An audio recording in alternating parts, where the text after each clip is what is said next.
नमस्कार दोस्तों, all exam guide गुरु के यूट्यूब चैनल पर आप सभी का बहुत बहुत स्वागत है। मैं सुजीत पांडे आप सभी का स्वागत करता हूं। दोस्तों, यदि आपने लूसेंट और स्पीडी या फिर अरिहंत की साइंस की बुक पढ़ी होगी, उसके एमसीक्यू लगाए होंगे, तो आपको ये टेस्ट पेपर पास करना है। 50 एमसीक्यू हैं, 50 में से आपका टारगेट है करीब करीब 40 नंबर लाना, और आराम से आ जाएंगे। यदि आपने पढ़ा होगा तो बुक से ही क्वेश्चंस हैं, एग्जाम में आए हुए क्वेश्चंस हैं, तो आपसे मेरे हिसाब से तो पूरे क्वेश्चन बनना चाहिए। चलिए मैं एक काम करता हूं, टारगेट थोड़ा बढ़ा देता हूं, 50 में से 45।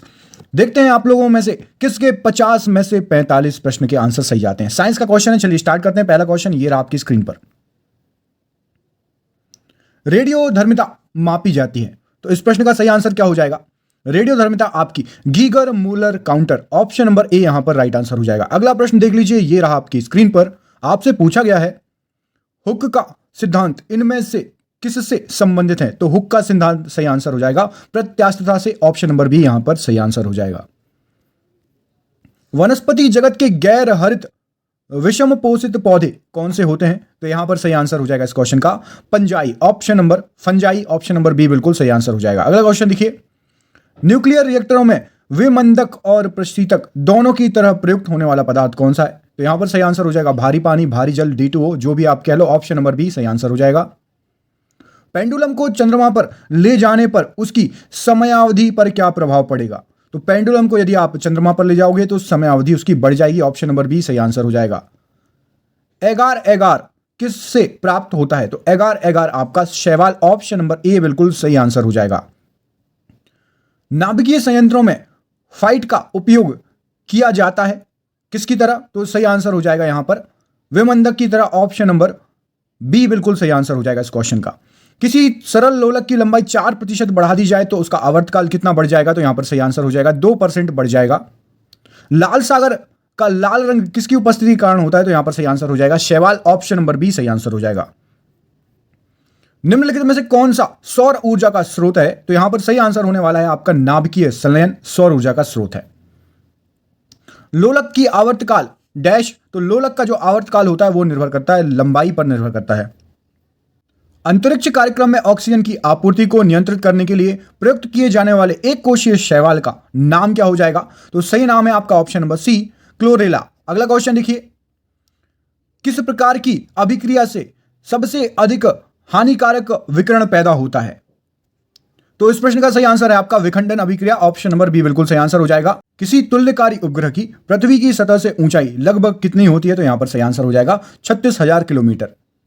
निम्नलिखित में से कौन सा एक जीव चावल की फसल के लिए जैव उर्वरक का कार्य करता है? तो यहां पर सही आंसर है नील हरित शैवाल, ऑप्शन नंबर ए सही आंसर हो जाएगा। अगला क्वेश्चन देखिए, परमाणु शक्ति संयंत्र किस सिद्धांत पर कार्य करता है? तो यहां पर सही आंसर हो जाएगा आपका विखंडन पर कार्य करता है। अगला प्रश्न देख लीजिए, किसी लिफ्ट में बैठे हुए व्यक्ति को अपना भार कब अधिक मालूम पड़ता है? तो यहां पर सही आंसर हो जाएगा जब लिफ्ट त्वरित गति से ऊपर जा रही हो, और यदि लिफ्ट एकदम से नीचे गिरेगी, बहुत तेज गति से नीचे आए लिफ्ट, तो आदमी को भार कैसा लगेगा, बढ़ा हुआ या घटा हुआ? कमेंट करके बताइए, यदि लिफ्ट एकदम से नीचे आ रही हो तो।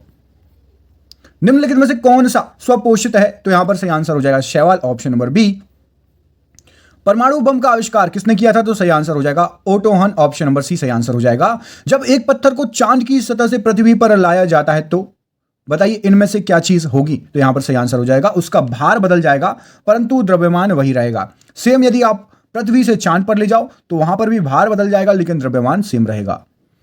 कैल्प प्राप्त होता है, तो सही आंसर हो जाएगा समुद्री शैवाल से। अगला क्वेश्चन देख लीजिए, यूरेनियम विखंडन की सतत प्रक्रिया को जारी रखने के लिए किस कण की जरूरत होती है? तो सही आंसर है आपका न्यूट्रॉन की जरूरत होती है। यदि किसी पिंड को पृथ्वी से 11.2 किलोमीटर प्रति सेकंड के वेग से फेंका जाए तो क्या होगा? तो भैया 11.2 किलोमीटर जो है पलायन वेग है, पृथ्वी पर कभी लौट के नहीं आएगा, ऑप्शन नंबर ए सही आंसर हो जाएगा। किस शैवाल से आयोडीन प्राप्त होती है? तो सही आंसर क्या हो जाएगा आपका ऑप्शन नंबर लेमिनेरिया, ऑप्शन नंबर बी यहां पर सही आंसर हो जाएगा। सबसे पहले रेडियो सक्रियता शब्द का प्रयोग किसने किया था? तो सबसे पहले किया था हेनरी बेक्केरल, ऑप्शन नंबर यहां पर ए सही आंसर हो जाएगा। अगला क्वेश्चन देखिए, भूस्थिर उपग्रह का आवर्त होता है, तो भूस्थिर उपग्रह का आवर्त आपका 24 घंटे का होता है। अगला क्वेश्चन देखिए, गलगंड रोग से बचा जा सकता है और कुछ समुद्री खरपतवार खाने से इसका इलाज भी हो सकता है क्योंकि इनमें प्रचुर मात्रा में क्या होता है? तो समुद्री खरपतवार में आपका आयोडीन होता है, ऑप्शन नंबर बी, और इससे गलगंड रोग से बचा जा सकता है। रेडियो कार्बन काल निर्धारण किसकी आयु का आकलन करने के लिए होता है? तो सही आंसर है ऑप्शन नंबर सी, जीवाश्म की आयु के लिए। आपसे मुझे लग रहा है क्वेश्चन जरूर बन रहे होंगे। यदि क्वेश्चन बन रहे हैं तो प्लीज वीडियो को लाइक कर देना और कमेंट करके बताना कि आपसे क्वेश्चन कैसे लगे और बन रहे हैं या नहीं। कहीं ना कहीं एग्जाम में या फिर बुक्स में आपने क्वेश्चन देखे होंगे, कई बार आते हैं क्वेश्चन। इनमें से क्या रेखीय बल के संरक्षण के आधार पर कार्य करता है? तो सही आंसर हो जाएगा जेट। सरगासो समुद्र का नाम कैसे पड़ा? तो सरगासो समुद्र का नाम शैवालों के कारण पड़ा, ऑप्शन नंबर बी बिल्कुल सही आंसर हो जाएगा। पृथ्वी की आयु का आकलन किया जा सकता है, तो यह किया जा सकता है यूरेनियम डेटिंग से, ऑप्शन नंबर ए बिल्कुल सही आंसर हो जाएगा। आपसे अगला क्वेश्चन पूछा गया है, वॉशिंग मशीन का कार्य सिद्धांत क्या होता है? तो वो होता है अपकेंद्रण बल, याद रखिएगा। अच्छा, आप मुझे कमेंट करके बताइए, 4 ऑप्शन जो आपको दिए हैं वही रहेंगे, केवल क्वेश्चन चेंज कर रहा हूं। क्वेश्चन है आपका जो मठा से मक्खन निकालते हैं ना, आप दही से मक्खन निकालते हैं, है ना, मठा बनाते हैं, घी बनाते हैं, उसमें कौन सा जो है कार्य बल या सिद्धांत कार्य करता है? उसमें कौन सा सिद्धांत कार्य करेगा? अगला क्वेश्चन देखिए, हाइड्रा की स्रावी कोशिकाओं में कौन सा सहजीवी शैवाल मिलता है? तो सही आंसर क्या हो जाएगा? तो सही आंसर हो जाएगा यूक्रोलेला, ऑप्शन नंबर ए बिल्कुल सही आंसर हो जाएगा। अगला क्वेश्चन है, वह प्रणाली क्या है, क्या कहलाती है, जो प्रागैतिहासिक पदार्थों का काल निर्धारण करने के लिए विघटन नाभिकता का प्रयोग करती है? तो सही आंसर है कार्बन काल निर्धारण। आपको मुझे कमेंट करके बताना है कि पेड़ों का आयु, जो वृक्ष होते हैं उनकी आयु कैसे पता लगाई जाती है? जब दूध को प्रबल ढंग से मथा जाता है तो उसमें से क्रीम किस कारण से अलग हो जाती है? लो, मैंने आपसे ये सरप्राइज क्वेश्चन में पूछा था, ये क्वेश्चन आपको आ ही गया। सही आंसर आप सभी को पता चल गया। अपकेंद्रीय बल, जिसको नहीं पता था उसको पता चल गया। अगला प्रश्न देखिए, शैवालों की कोशिका भित्ति किसकी बनी होती है? तो शैवालों की कोशिका भित्ति सेल्यूलोज की बनी होती है। अगला क्वेश्चन देखिए, आपसे पूछा गया है, एक रेडियोधर्मी पदार्थ की आधी आयु 4 महीने है, इस पदार्थ को 3/4 भाग का क्षय होने में कितना समय लगेगा? तो सही आंसर हो जाएगा 8 महीने। कोई साइकिल सवार किसी मोड़ में घूमता है तो वह डैश, तो अंदर की ओर झुकता है। अगला क्वेश्चन देखिए, शैवाल विज्ञान में किसका अध्ययन किया जाता है? तो शैवाल विज्ञान में शैवालों का अध्ययन किया जाता है। रेडियो धर्मी पदार्थ का आधा जीवन काल 70 दिन का है, उसी पदार्थ का 1 ग्राम कितने दिन बाद 0.25 ग्राम रह जाएगा? तो यहां पर सही आंसर हो जाएगा 140 दिन बाद। स्वचालित वाहनों में द्रव चलित ब्रेकों का इस्तेमाल वस्तुतः किस नियम का सीधा अनुप्रयोग है? तो पास्कल का नियम, यहां पर ऑप्शन नंबर बी बिल्कुल सही आंसर हो जाएगा।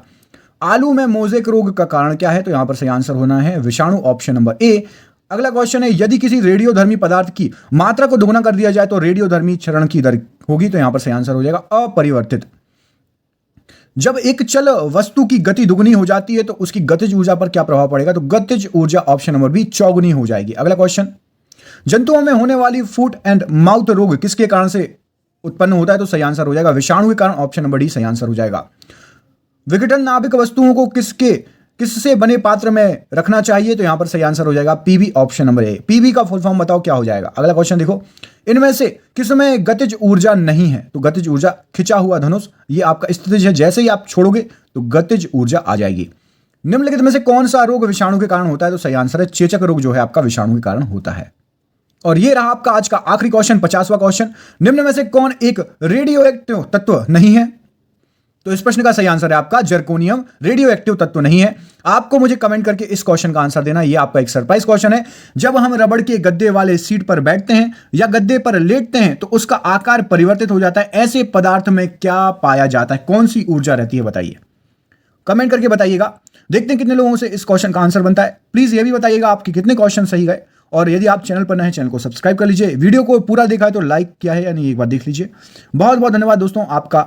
मिलते हैं आपसे अगले वीडियो में, तब तक के लिए अपना ख्याल रखिए। बहुत बहुत धन्यवाद।